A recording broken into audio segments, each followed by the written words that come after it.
क्या करते हैं, बाह्य कुंभक करते हैं। हम जैसे सांस को बाहर छोड़ दें, सांस को बाहर छोड़ने के बाद रोक दें। कोई भी प्राणवायु, पांचों प्राणवायु को मजबूत करने का एक ही तरीका है प्राणायाम और योगासन। नमस्कार, मैं कंवर योग लाइफ में आप सबका स्वागत करता हूं। आप सब खुश रहे, स्वस्थ रहे, सुरक्षित रहे। आज हम बात करेंगे उदान वायु के बारे में। ये कहाँ पे हमारे शरीर में स्थित होती है, इसका क्या काम है, ये दूषित हो जाए तो क्या परिणाम आते हैं, और ये मजबूत है तो हमारे शरीर में क्या क्या फायदे करती है। वैसे तो हमारे शरीर के अंदर 5 प्राणवायु है, अपान, व्यान, समान, उदान और प्राण। ये पांचों हमारे शरीर में अलग अलग जगह स्थित हैं और अपना अपना काम करती है। पर आज हम उदान वायु के बारे में काम करेंगे। पांचों प्राणवायु एक दूसरे के परस्पर विरोधी हैं, फिर भी इनका तालमेल ऐसा है, इनका पूरी बॉडी में जो संचालन करती है पूरे तालमेल के साथ में करती है। उदान वायु का जो स्थान है वो हमारा कंठ में है, विशुद्ध चक्र से प्रभावित है।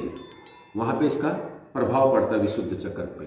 इसका जो गले के अंदर हमारी थायराइड ग्रंथि, थायराइड पैराथायराइड से डायरेक्ट कनेक्शन है। जो भी हम खाते पीते हैं उसको हार्मोन्स में जो कन्वर्ट करती है, उसकी जिम्मेदार उदान वायु होती है।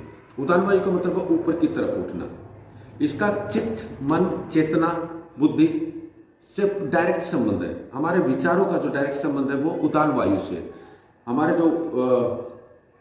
जो प्रोत्साहन मिलता है किसी भी चीज़ से, हम किसी चीज़ के लिए इच्छा करते हैं तो उसको टारगेट को जो एक अचीव करने के लिए अपना एक निर्णय लेते हैं, संकल्प करते हैं, वो संकल्प शक्ति भी उदान वायु है। अगर ये दूषित हो जाती है तो देखो हमारे विचारों पे कितना फर्क पड़ता है। चिड़चिड़ापन आ जाएगा, हम जो भी शब्द बोलेंगे उसके ऊपर टिके नहीं रहेंगे, यानी शब्दों की भी मर्यादा हम लांघ जाते हैं अगर उदान वायु दूषित होती है तो। उदान वायु से स्ट्रेस बहुत आता है, डिप्रेशन तक चला जाता है आदमी। उसके विचारों में बहुत उथल पुथल हो जाती है और उसको पता नहीं चलता है कि हो क्यों रहा है।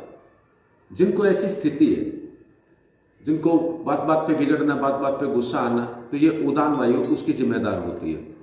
जिनको थायराइड की वजह से वजन ज़्यादा बढ़ रहा है या घट रहा है, उसके लिए भी उदान वायु उसकी जिम्मेदार होती है। ये तो इसके परिणाम है।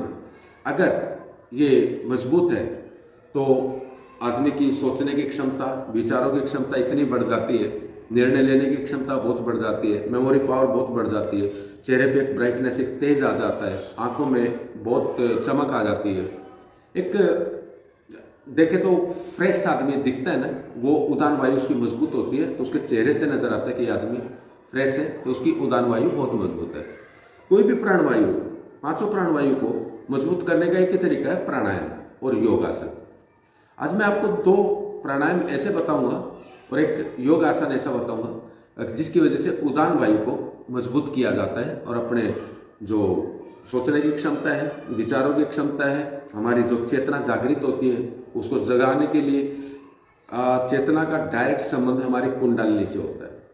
अगर जिसको भी कुंडलिनी जागृत करनी है या उसके बारे में कुछ जानना है मन से योग के द्वारा, तो आपको उदान वायु बहुत मजबूत करनी पड़ेगी। तो इसमें प्राणायाम क्या है कि जो विशुद्ध कंठ बोलते हैं, विशुद्ध चक्र, इसका नाम ही विशुद्ध है। तो हमारे अंदर जितने भी नेगेटिविटी है, विचारों की हो या हवा की हो, उसको बाहर निकाल के ही इसको शुद्ध किया जाता है। तो बाहर निकालने का जो काम करती है वो करते हैं, एक तो कुंभक करता है,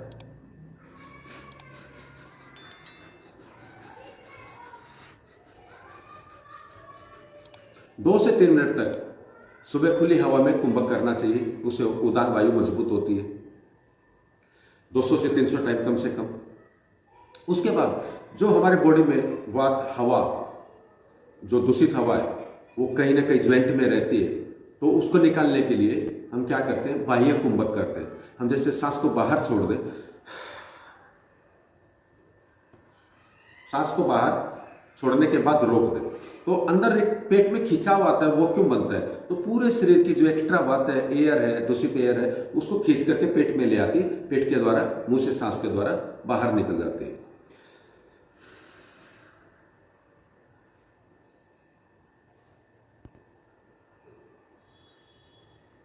बाह्य कुंभक 15 से 20 सेकंड तक आप कर सकते हैं, जितनी कैपेसिटी है, अभ्यास है, उसके हिसाब से करें।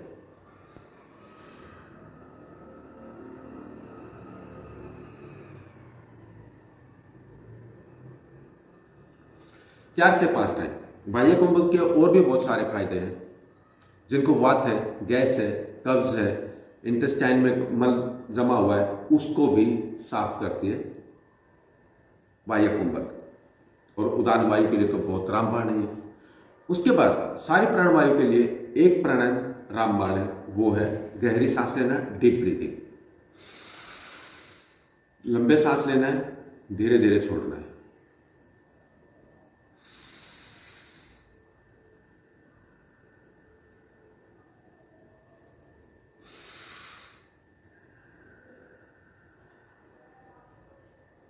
उदान वायु को मजबूत करने के लिए इसे आसान तरीके से, इसे आसान शब्दों से समझाया नहीं जा सकता। ये बहुत आसान तरीके से आपको समझाया है। इसमें एक एक्सरसाइज बहुत महत्वपूर्ण है जो काम करेगी। आप उल्टे लेट जाइए और पेट के नीचे हाथ रखना है, ऐसे दोनों हाथ रख सकते हैं, बस ऐसे। फोरहेड को जमीन पे लगा लें, सांस भरना पेट में, पेट पे प्रेशर आएगा, फिर छोड़ दिए।